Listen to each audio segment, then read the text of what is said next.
జ్యోతిష శాస్త్రం ప్రకారం ఈ డిసెంబర్ 15వ తేదీ మధ్యాహ్నం వేళ రవి యొక్క రాశి మార్పు సంభవిస్తున్న కారణంగా మేషరాశి వారు ఎటువంటి భారీ మార్పులను చూడబోతున్నారో తెలుసుకోవాలంటే ఈ వీడియోని స్కిప్ చేయకుండా పూర్తిగా చూడండి. అలాగే ఈ వారం యొక్క శుభ ఫలితాల గురించి కూడా తెలుసుకుందాం. ఈ డిసెంబర్ 15వ తేదీ రవి ధనస్సులోకి ప్రవేశం చేస్తున్న కారణంగా మేషరాశి వారు తప్పకుండా జాగ్రత్తగా ఉండాలి. భాగ్యస్థానంలో జరుగుతున్న రవి సంచారం మీకు అంత అనుకూలంగా లేదు అనే చెప్పాలి. నిజంగా చెప్పాలంటే కోపం, చికాకు, పరాకు, గొడవ లేకుండా రోజు గడిచే అవకాశం చాలా తక్కువ. ముఖ్యంగా ఈ సమయంలో అందరూ కలిసి మిమ్మల్ని ఉపయోగించుకుంటారే తప్ప మీకు మాత్రం ఒక్కరు కూడా హెల్ప్ చేయరు. ఇదిగో చేస్తా అదిగో చేస్తా అంటారే తప్ప ఒకరంటే ఒకరు కూడా మీకు సహాయపడరు. కుట్రలు, కుతంత్రాలు పెరుగుతాయి. నమ్మించి మోసం చేసేవారు మీ పక్కనే ఉంటారు. ఎవరు మంచివారు, ఎవరు చెడ్డవారు అని కనిపెట్టడం కూడా కష్టమే అవుతుంది. రహస్య శత్రువులను కనిపెట్టడం కష్టమే అవుతుంది. మంచి స్నేహితులుగా ఉంటూనే మిమ్మల్ని వెన్నుపోటు పొడుస్తారు. అందుకే ఈ వారం మొత్తం మీరు ఎంత జాగ్రత్తగా ఉంటే అంత మంచిది. రిస్క్తో కూడుకున్న వ్యవహారాల జోలికి అస్సలు వెళ్ళకండి. మరీ ముఖ్యంగా స్టాక్స్లో ఇన్వెస్ట్మెంట్ చేయడం, అప్పులు ఇవ్వడం, లోన్స్ తీసుకోవడం, భారీ ఎత్తున లావాదేవీలు నడపడం లాంటి పనులు అస్సలు చేయకండి. అప్పుడే అంతో ఇంతో సేఫ్గా ప్రశాంతంగా ఉంటారు. లేకుంటే మాత్రం ఇబ్బందులు తప్పకపోవచ్చు. వేలకు నిద్రాహారాలు లోపిస్తాయి. మీకు మరొక ముఖ్యమైన విషయం చెప్పాలి. ఈ రవి యొక్క రాశి మార్పు అంత బాగోలేదు కాబట్టి దాదాపుగా వారం రోజుల వరకు కొత్త అంశాల జోలికి వెళ్ళకండి.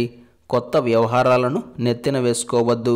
రోజువారీ కార్యక్రమాలను మాత్రమే చేసుకుంటూ కాలక్షేపం చేయండి. ఈ వారం మొత్తం మీద మేషరాశి వారికి ఒక్క సోమవారం మాత్రమే అనుకూలిస్తుంది. ఈ ఆదివారం రోజు మీరు చేసే పనులు సవ్యంగా పూర్తి కావాలి అన్న, వ్యవహారాలన్నీ సక్సెస్ఫుల్గా కొనసాగాలి అన్న ఈరోజు ఉదయం శివాలయ దర్శనం చేసుకున్న తర్వాతనే దినచర్యను ప్రారంభం చేయండి.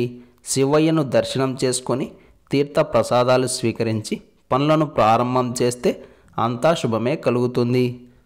ఈ ఆదివారం రోజున ఉన్నటువంటి తిథి పౌర్ణమి, నక్షత్రం మృగశిర నక్షత్రం, రాహుకాలం సాయంత్రం 4:30 నుండి 6 వరకు, యమగండం మధ్యాహ్నం 12 గంటల నుండి 1:30 వరకు.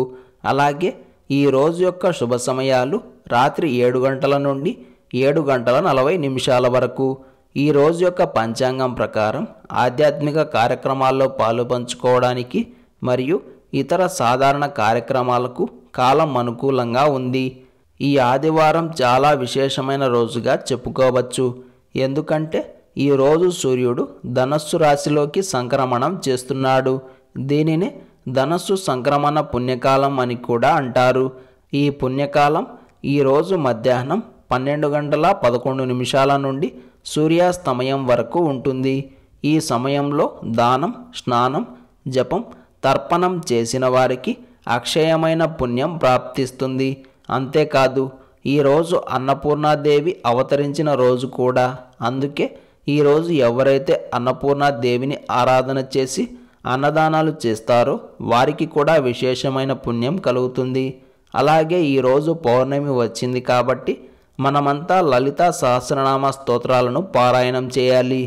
ఈ ఆదివారం రోజు ప్రతి ఒక్కరూ ఓం సూర్యదేవాయ నమః అనే మంత్రాన్ని పదే పదే జపిస్తూ ఉండాలి. ఈ సమాచారం మీకు నచ్చినట్లయితే వెంటనే మా ఛానల్ని సబ్స్క్రైబ్ చేసుకోండి.